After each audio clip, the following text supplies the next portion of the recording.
Welcome back mga ropa, kwentuhan muna tayo. Pag-usapan natin ang laban sa pagitan ng LA Clippers kontra sa kumuno ng Phoenix Suns. Parehas malakas na teams to mga ropa, pero ang bida dito sa game na to ay walang iba kundi si King Kawhi Leonard. Hindi umubra ang yabang at angas ni Dillon Brooks against kay King Kawhi Leonard mga ropa. Binaliwala lamang ni Kawhi ang angas dito ni Dillon Brooks. Kinarne lamang ni Kawhi Leonard ang lahat ng depensa. Nilamon ni Kawhi ang lahat ng depensa na binigay sa kanya ng kumuno ng Phoenix Suns. Ang angas nga dito ni Jordan Goodwin mga ropa ay nawala dahil sa ginawa ng kupunan ng LA Clippers sa kupunan ng Phoenix Suns. Take note mga ropa, ang kupunan ng LA Clippers ay nagsimula sa baba, pero tingnan na natin sila ngayon. Pang-siyam na sila sa Western Conference. 23-25 na nga ang kanilang standings. Naunahan na nga nila dyan ang kupunan ng Portland Trail Blazers at malapit na rin sila sa kupunan ng Golden State Warriors. Buti nga mga ropa, tinalo ng LA Clippers sa kupunan ng Phoenix Suns. Kung di mga ropa, ay pang-pito na ang Lakers sa standings. Magkakalapit na sana ang mga teams na to mga ropa, pero hindi na nga hinayaan ni Kawhi Leonard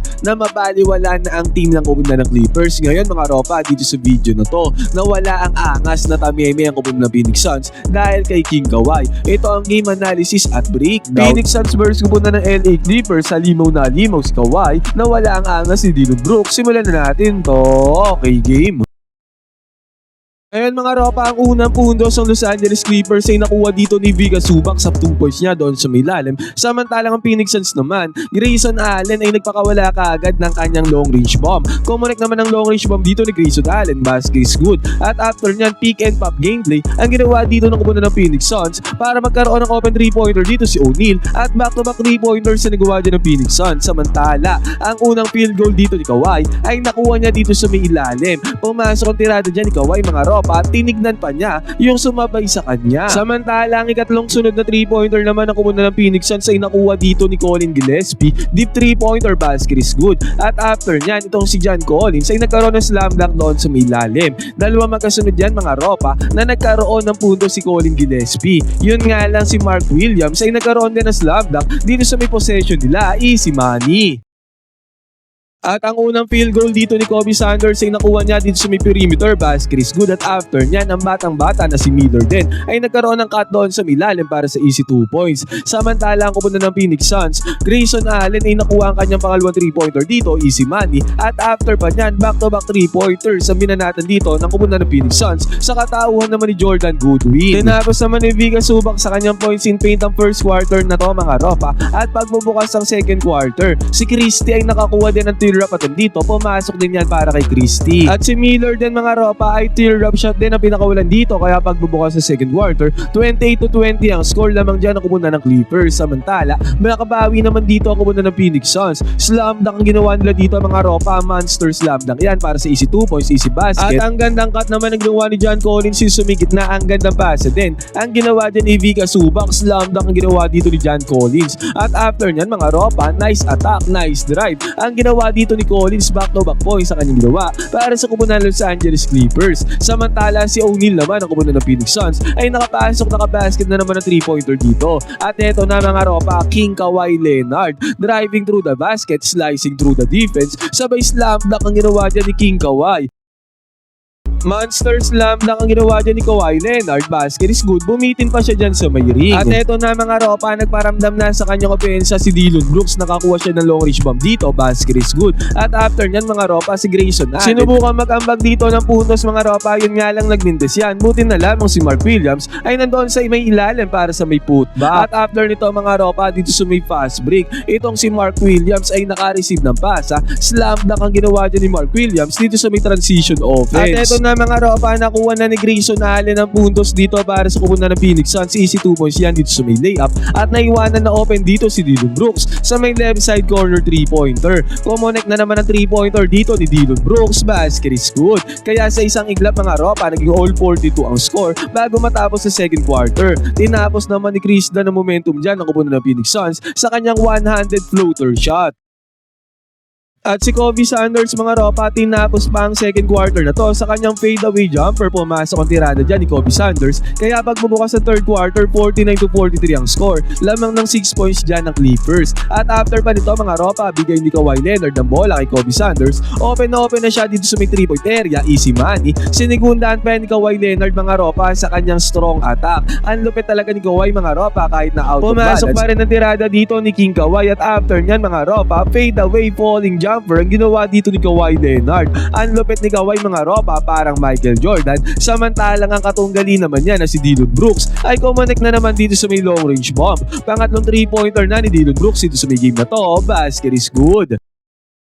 At dahil nga nakatirada ng 3-pointer si Dillon Brooks, kinuha tuloy ni Kawhi Leonard ang depensa dito ni Dillon Brooks sa may 3-point area. Bantayan ng dalawa mga ropa, yun nga lang harap-harapang tinirahan ni Kawhi Leonard ang depensa dito ni Dillon Brooks. Bawi ang 3-pointer ni Brooks mga ropa sa 3-pointer na to ni King Kawhi, basket is good. Down 23 a season high Friday night. Leonard.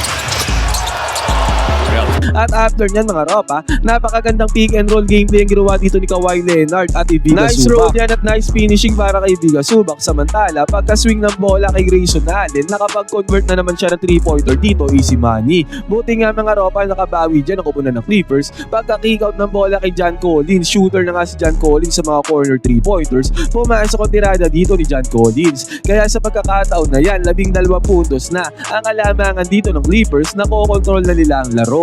At after pa nyan mga ropa, si Ivica Zubac ay nakakuha pa ng puntos doon sa may lalim. Sobrang dominante ni Ivica Zubac doon sa may lalim mga ropa. Bumawi naman dito ng screen action sa may babaw ang kupunan ng Phoenix Suns. Colin Gillespie ang nagkaroon ng 3-pointer dito. At eto na mga ropa, Dillon Brooks. What a nice footwork ang ginawa dito. Sabay hook shot ang ginawa sa depensa ng kupunan ng Clippers. Samantala, dadakdaksan na dito si John Collins. Yun nga lang mga ropa, buti na lang. Nakuha niya rin ng offensive rebound dyan. At si Kobe Sanders naman mga ropa dito sa may transition, sleeping his way through the basket para sa easy 2 points basket. At si Grayson Allen naman mga ropa ay nagkaroon ng open 3-pointer dito, easy money. Sinigundaan pa ng 3-pointer dito ni Jordan Goodwin, open din yan. Pumasok din ang tirada dyan ni Jordan Goodwin, kaya naging 73-66 ang score dito mga ropa kahit papano natapiasan ng kupunan ng Phoenix Suns ang kalamangan. Yun nga lang pinigilan dito ni Brook Lopez ang momentum ng kupunan ng Phoenix Suns sa kanyang left side corner 3-pointer, easy money.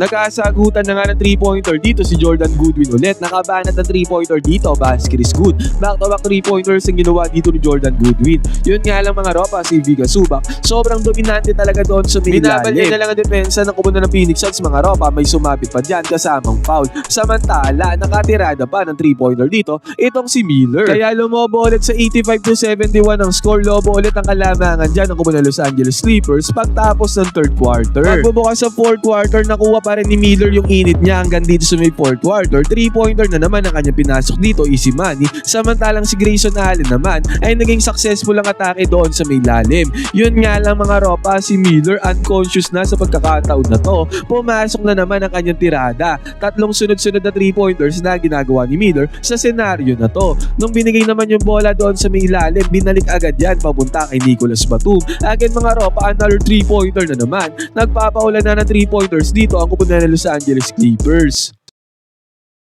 At sumusubok bumawi dito si Dillon Brooks mga ropa. Yun nga lang ang kanyang perimeter jumper hindi pumasok dito para kay Dillon Brooks. At ang gandang pasa ang ginawa ni King Kawhi papunta kay Ivica Zubac. Highlight play yan mga ropa. Easy 2 points na nagawa dyan ng kupunan ng Clippers. At after nito, si King Kawhi ay zigzagging through the defense dito ng kupunan ng Phoenix Suns. Nakapagpundar ng top shot dyan si Kawhi Leonard, easy money. At after pa nyan, kinain lang ng buo ni King Kawhi ang depensa dito ni Grayson Allen. Easy 2 points na nagawa dyan ni King Kawhi. Kung kahit sa pagkakataon na to, 101-80 na ang score mga ropa, tambakol na ng 21 points dyan ang kupunan ng Phoenix Suns. Fourth quarter na nga to mga ropa at nagkakaroon pa ng lasso plasive dito ang kupunan ng Phoenix Suns. Nagkaroon pa ng 3-pointer dito itong si Jordan Goodwin at after nyan, si Dillon Brooks naman na naiwanan dito ng kupunan ng Clippers na open sa may 3-point area. Kaya back-to-back 3-pointers na nagawa dito ng kupunan ng Phoenix Suns. Naging 101-86 ang score, baba sa 15 points ang kalamangan dito ng Clippers. Yun nga lang mga ropa, si King Kawhi Leonard, binanatan na naman ang depensa dito ng kupunan ng Phoenix Suns. Kahit na may nakawak sa kanya dyan mga ropa, pumasok pa rin ang perimeter jumper dito ni Kawhi. A lot of times when you do, you start to allow teams to get back Leonard driving and Ang gandang post move naman ang ginawa dito ni Dillon Brooks, mga ropa. Ang lupit na nga ng offensive package ni Dillon Brooks. Bumawi siya sa tirada na yun ni Kawhi Leonard. Yun nga lang, mga ropa, si Miller ay nakuha na naman ang kanyang signature one-handed shot dito sa may perimeter sa may paint. Dito si Dillon Brooks, mga ropa, ginagawa na niya ang lahat. Yun nga lang, hindi pumapasok ang kanyang tira. Samantala, nakakuha naman ng 2 points dito itong si John Collins. Nakabawi din naman ng 2 points dito ang kupunan ng Phoenix Suns, mga ropa. Easy 2 points sa kanilang Pero ginawa. Eventually, mga ropa, hindi na nakahabol dyan ang kupunan ng Phoenix Suns. Tambakol sila. 117-93 natapos ang game na to. Tumataginteng na 24 points ang tambakol dyan ng kupunan ng Phoenix Suns. Hindi umubra dito ang aura, presence at yabang ni Dillon Brooks against kay King Kawhi Leonard. Simple lang si Kawhi, mga ropa, pero ang lakas talaga ng player. Tumatagindeng na 25 points ba naman ang tinala dito ni Kawhi Leonard dito sa game na to, at umaarangkada na nga ang Clippers sa standings. Nagsimula sa baba, mga ropa, pero ngayon 23-25 na ang kanilang standings. Pang-siyam na sila sa Western Conference. Naunahan na nila ang kupunan ng Portland Trail Blazers at dumidikit na sila sa Golden State Warriors at Lakers. Ang next na game nila King Kawhi, mga ropa, ay kontra sa kupunan ng Philadelphia 76ers ngayon. Ano masasabi niyo sa performance dito ng kupunan ng Clippers at ni King Kawhi Leonard? Pwede kayo mag-comment dyan sa Urban Opinion. Magkwentuhan tayo.